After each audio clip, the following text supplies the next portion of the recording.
is people like me and you, human beings, regular working folks, who don't abide by Allah's halal and haram, and when they go, they lose their money.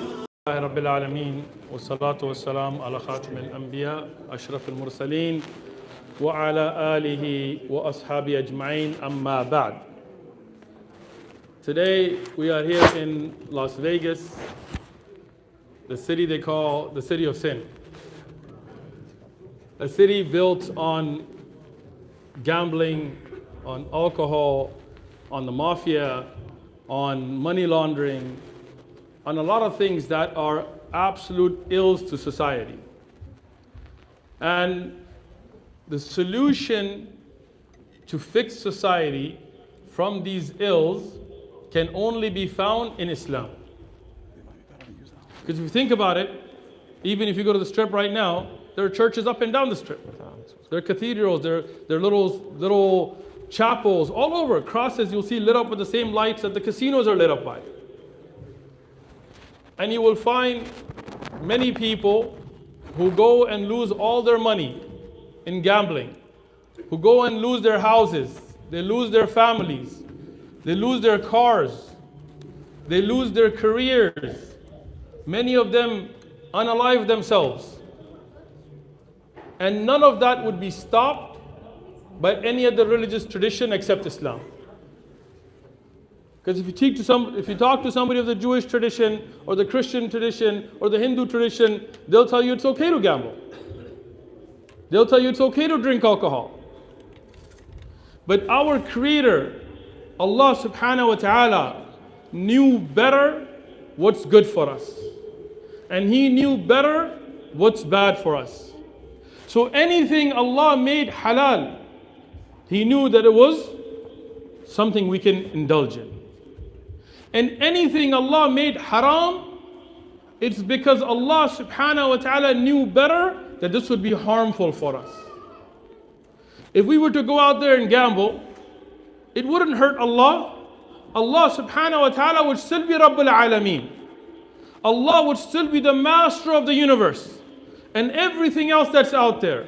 The only one that is all-knowing, all-powerful, all-capable, that one great creator that has always been all-powerful and all-creator and will always be all-powerful and all-capable would continue. But what happens?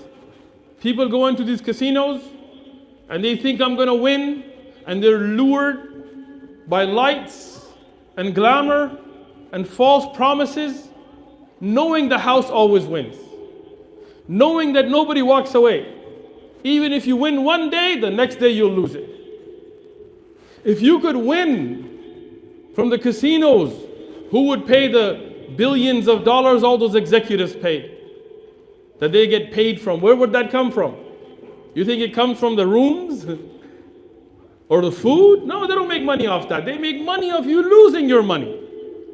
Who pays for all those lights and all those buildings and all the construction and all that's out there? That is people like me and you, human beings, regular working folks, who don't abide by Allah's halal and haram, and when they go, they lose their money. So many car dealerships in Vegas. Why? Because so many people drive here and then they lose so much money, they even sell their car to try to win their money back, and they lose that as well, and they go home on buses.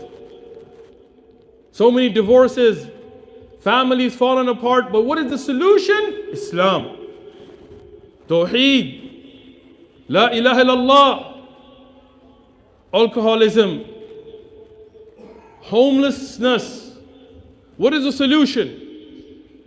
People talk about Muslim countries being backwards without realizing that those few countries that they take examples that have been in constant war aren't the whole Muslim world.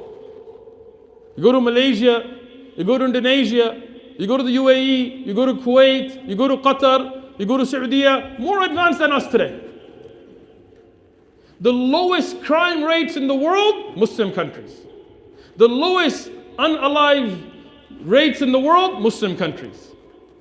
The lowest theft in the world, Muslim countries.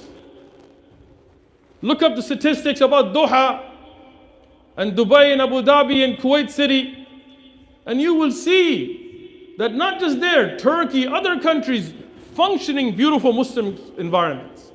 They're not perfect. Nobody said they were. And if you look at the highest rates of people becoming unalive, this is the new lingo we have to speak with. Huh? You know what I'm saying. 5 of the top 10 are right next to us in Mexico.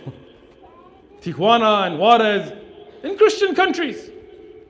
And the other 5, all of them Christian countries. The highest theft, the highest great, with an R, in the world, Christian countries. You talk about refugees fleeing and stuff, you're talking about countries where you went and started wars there. There was no war in Iraq. Iraq was a functioning, beautiful society where female education was the highest in the Middle East. Literacy rates were the highest in the Middle East. Not that in the world they were a competing force in high education. Their gas, their petrol used to be almost free for their citizens. Yes, they had problems. I'm not saying they were perfect, but there was no Iraqi refugees until you went and started a war there for no reason. It had nothing to do with 9/11. It had nothing to do with Osama. It had nothing to do with any of that except 710 reasons if you flip it upside down. What is that? You got me? Oil.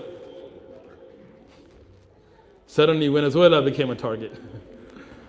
I wonder why. You look at Syria. You look at Yemen. You look at these countries that were, countries like Sudan, which has one of the largest oil reserves in the world. Why do we have refugees coming out? Because Western powers go and start conflicts and put people against each other and back one militia against the other and start wars. But if you leave Muslims alone to live in peace, you go to Kuala Lumpur, you don't see Malaysians coming as refugees. You don't see Qataris and Kuwaitis coming on boats to the US. No. In fact, when you have Islam, when you don't have the ills that Islam prevents, you have a beautiful society. I have traveled around the world. I was recently all over the US, from Arizona to Chicago to New York to Atlanta to San Diego to LA to San Bernardino, all over, here in Vegas. Here in Vegas, go to North Vegas, go walk around at 2 a.m. Let me see how you do.